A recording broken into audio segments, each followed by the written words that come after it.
네, 연휴를 또 하루 앞두고 우리 시장은 좀 한산하게 흘러갈 것으로 풀이됩니다. 그런데 안에 종목을 보면 치열하게 움직이죠. 누군가는 급등 상승하고 누군가는 급락 하락하고 그래서 상세돼서 지수단의 변동은 커 보이지 않긴 합니다만 내용은 치열합니다. 오늘 코스닥 시장 안에서 하락하는 종목의 개수가 지금 1000여 개가 넘어가고 있고요.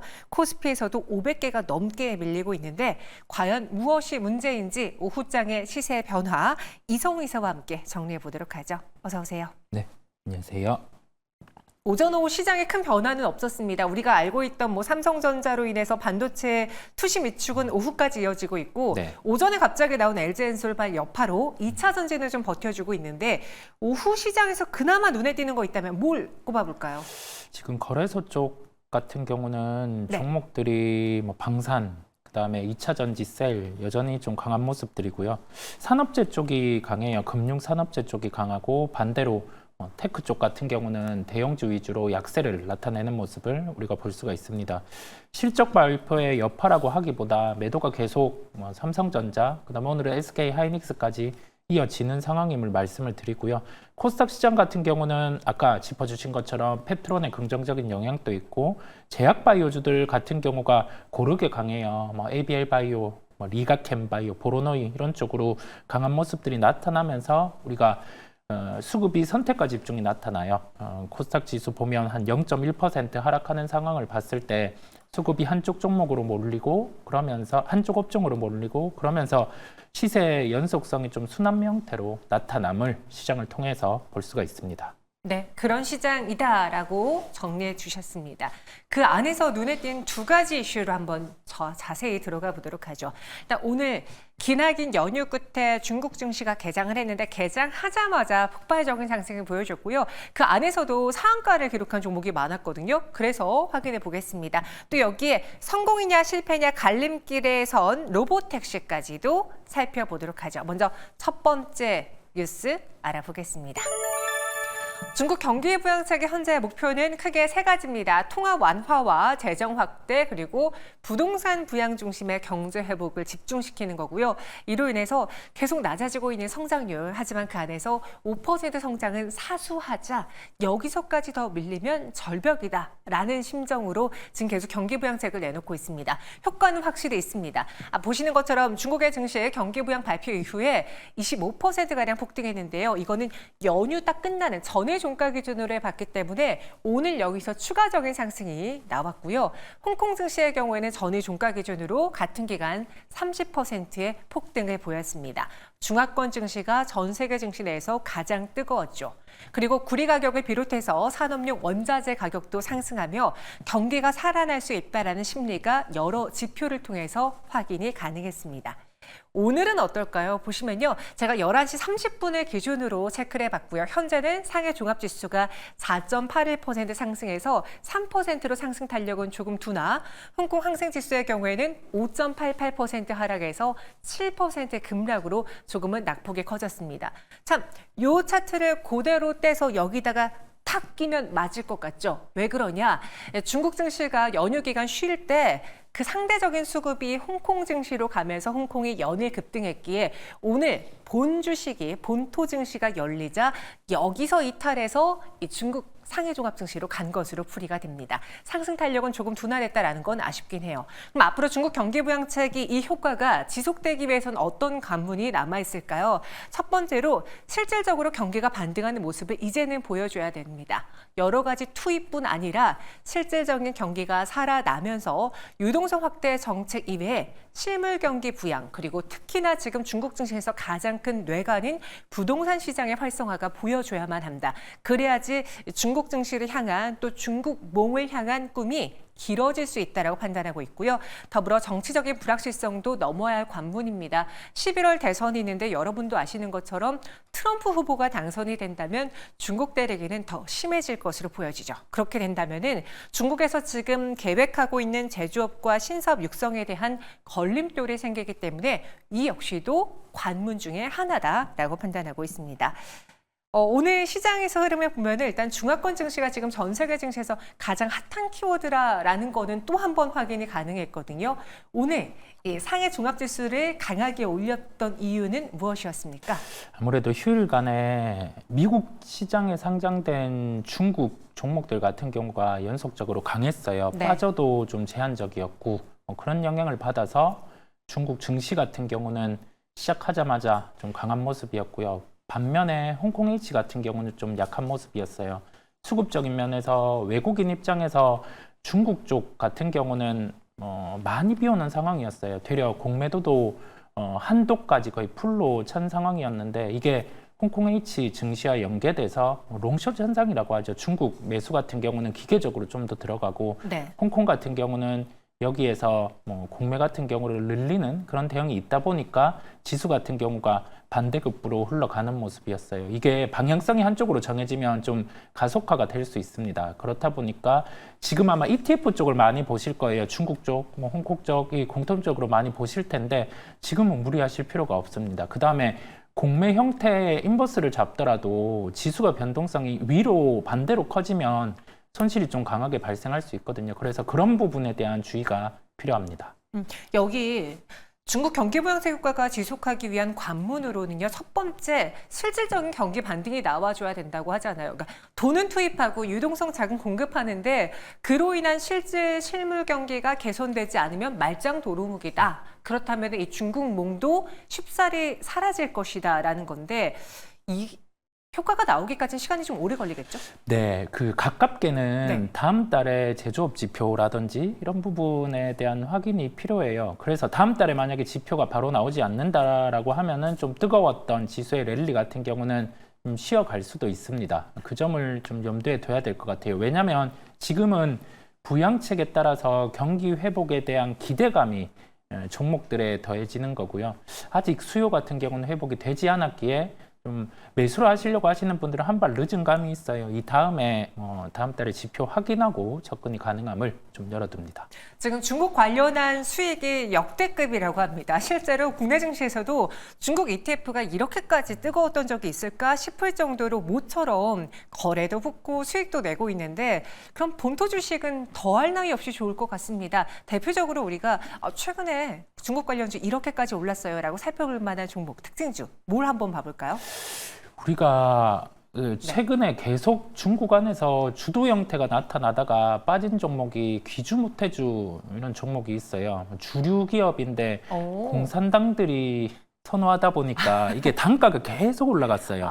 만드는 건 그리 양이 많지 않은데 그 호화층에서 계속 이걸 수집하기도 하고 그다음에 좀 먹기도 하다 보니까 여기에 대해서 실적은 계속 좋았고 배당 성향 같은 경우도 있다 보니 주목을 받았는데 경기가 꺾이면서 이 수요로 가지고 있던 수집했던 물량 같은 경우도 시장에 나왔고요. 그러면서 단가가 계속 빠지다가 이제 또 경기 회복에 기대감이 있다 보니까 네. 기주 모태주와 같은 종목이 저점 대비해서 30% 반등이 나왔고 그다음에 심천 증시에서 CATL 같은 경우는 저점 대비해서 50% 반등이 나오는 모습이었어요.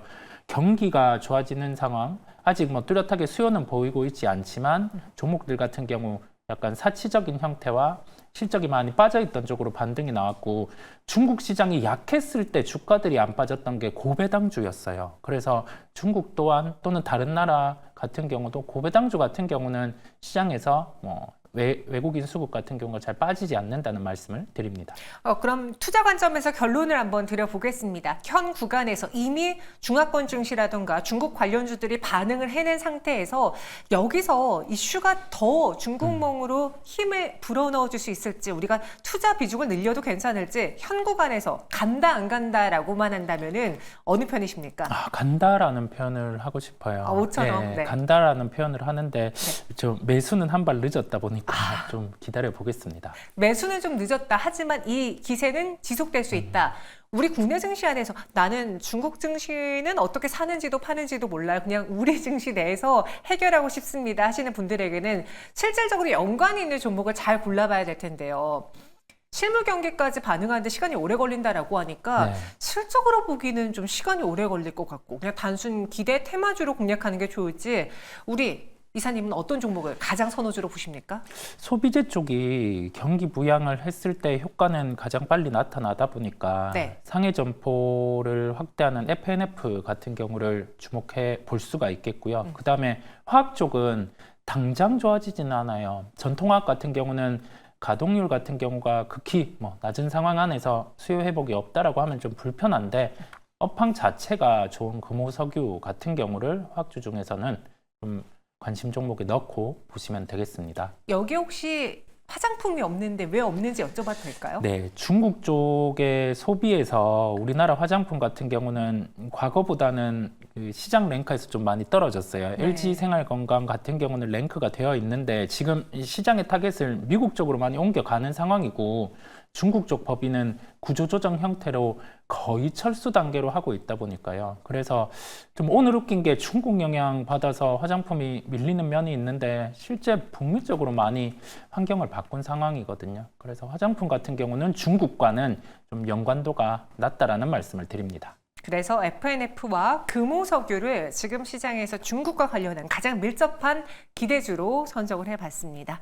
이어서 두 번째, 자율주행으로 가볼게요. 정말 시장의 해석이요, 손바닥 뒤집듯이 자꾸 바뀝니다. 이러다 보니까 흔들리지 않고 나만의 기준을 가져야 될 텐데 야후파이낸스에서 한 기사를 발췌해봤습니다. 좀 어려운데요. 그냥 쉽게 말해서 지금 로보택시 너무 기대하고 있어. 하지만 막상 열어보면 실망스러울 거야. 주가가 먼저 움직였으니 테슬라 주가 지금은 너무 기대를 반영한 상황이야 라는 비관론자가 나오면서 간밤에 테슬라도 밀렸고요. 국내 증시 안에서도 자율주행차들이 운을 부진합니다. 일단 여기 보시면요. 뉴스에 팔아하는 이벤트가 될 가능성이 크다. 셀더 뉴스 이벤트라고 써 있습니다. 그리고 여기에 이벤트에 관해 과장된 측면이 많았다라고 보면서 투자자들의 기대는 지금 상당히 높은데 궁극적으로 확인해야 할 부분이 많다. 당장 내년부터 상용화가 될 것이냐, 이로 인해 돈을 벌 것이냐, 시간이 필요한데 이번 로보택시에서 뚜렷한 가이드라인을 제시하지 못할 것으로 판단한다라고 비관론적으로 본 겁니다. 더불어 지금 사이버트럭 판매가 성장하긴 했지만 이는 테슬라의 모델 S와 X가 판매를 잠식하는 기능에 불과했다. 다 같이 올라야 되는데 이 모델이 잘 팔린다라는 건 다른 모델이 상대적으로 부진하다. 여기서 여기로 이동하는 거기 때문에 테슬라의 전반적인 매출이라던가 실적의 큰 보탬은 아직은 안 될 것 같다는 비관론입니다. 현재 프론티어가 제가 오전장에 봤을 때 한 10% 넘게 밀리고 있었고요. 스마트 레이더 시스템도 6.43%, 라이콤도 8%가량의 내림세를 보이고 있습니다. 이성 이사님. 네. 물론 테슬라 로보택시를 향한 긍정론자도 있고 부정론자도 있을 텐데 간밤은 부정론자로 인해서 테슬라가 밀렸고 국내 증시에도 영향을 미치고 있거든요. 네. 이렇게 매번 흔들려야 되는 건지 아니면 긍정론이 판을 치든 부정론이 판을 치든 나는 요 입장으로 가겠다. 우리 이성 이사님의 생각, 입장은 어떠십니까? 우리가 테슬라를 매매하시는 분들 또는 가지고 계신 분들은 로보택시 출시되었다고 해서 빠르게 매도는 안 하는 스타일이라고 보여요. 보통 긴 시간을 투여해서 100불이야, 150불 이 정도 평균 단가를 갖고 계신 분들이 많은 것으로 알고 있습니다. 그렇다 보니까 로보택시 공개가 되고 거기에 대해서 세론이 나온다고 해서 크게 신경 쓸 필요는 없을 것 같아요. 출시되고 이게 시장에서 우리 내연기관차, 전기차 이쪽을 놓고 침투율이 어느 정도 나오는지 한 10% 정도만 나와줘도 초반에 대세를 이끌어갈 수 있다 보니까 한번 지켜보는 거죠. 그런데 극초반에는 나올 수 없는 게 이게 거리 주행 구간 같은 경우가 처음엔 좀 제한적일 거예요. 그래서 한번 지켜볼 필요가 있음을 말씀드립니다. 부정보다는 긍정에 큰 무게를 둡니다. 긍정의 무게를 둔다. 그럼 오늘 장에서 국내 시장 자율주행차주들이 밀리고 있습니다. 어떻게 보면은 이벤트가 나오고 나는 세론으로 그때 팔래 했던 분들의 경우에는 지금부터 미리 팔아야 되나를 계산할 수밖에 없는 상황인 것 같거든요. 워낙 시기가 조금 남아 있으니까 네. 이벤트를 앞두고 현재 구간에서의 자율주행차 하락은 어떻게 이용을 해보는 게 좋을지요? 국내 자율주행 종목은 매도하고 보는 게 맞아요. 여기에서 어차피 우리 저번 주에도 다뤘을 때도 네. 자율주행 관련된 종목 우선은 기간이 얼마 안 남았다 보니까 시세가 났을 때 매도를 하고 대응을 하자는 말씀을 드렸어요. 그 부분처럼 지금 또한 여기에서 주가 좀 밀린다고 해서 신규 매수는 아니고요. 테슬라를 직접 매매하는 게 낫겠죠. 예, 그렇게 한번 보시면 되겠습니다. 테슬라는 매수 가능하지만 국내 시장에서 테슬라와 같이 움직이는 자율주행차주들의 경우에는 현재 구간은 오히려 매수 줍줍의 기회가 아닐 수 있다. 조심해야 된다. 비중을 줄이는 시기다. 이벤트가 다가왔다라고 했습니다. 그래도 여전히 뜨거운 건 테슬라고 어제부터 테슬라 LG엔솔의 밸류체인 찾기, 오늘은 LG엔솔 벤츠 소식으로 인한 밸류체인 찾기, 2차 전지 쪽에 대한 관심이 많잖아요. 어느 종목으로 압축해서 우리가 주인공을 골라볼까요? 그 로보택시도 46 시리즈 배터리의 탑재가 핵심입니다. 그렇다 보니까 소재는 LNF 쪽 같은 경우가 대표적이겠고 46 시리즈 배터리 같은 경우는 셀은 LG에너지 솔루션, 여기에 실리콘 흥극제 탑재가 기존보다 한 20% 이상은 늘어나게 돼요. 그래서 대주전자재료 이런 쪽까지 연결해서 가장 실적과 바로미터로 연결되는 종목들을 세 가지를 추리시면 되겠습니다. 그 종목은 뭐가 있을지요? 예, 그게 LNF, 양극재 LNF, 그다음에 실리콘 흥극재 대주전자재료, 셀 같은 경우는 LG에너지 솔루션, 이렇게 3개 종목을 중심으로 보면 되겠고, 장비주도 매매를 많이 하실 거예요. PNT나 TCC 스틸 같은 경우도 장비를 보시는 분들은 함께 참고하시면 되겠습니다. 오늘 소재와 함께 장비도 이제 갈 때가 됐다라고 말하시는 분들이 많아지고 있습니다. 오늘만 해도 두 분의 전문가가 그런 언급을 했어요. 장비하면 또 대표적으로 PNT도 있고 네. 종목들이 있으니까요. 여러분 잘 선별해 보시기 바라겠고요. LG 에너지 솔루션의 밸류체인으로 또 우리가 수혜가 기대가 되는 LNF. 오늘 마침 증권사 리포트에서 목표 주가 20%가량의 상향 조정 소식 나왔습니다. 확인해 보세요. 지금까지 이성우 이사와 함께했습니다. 고맙습니다.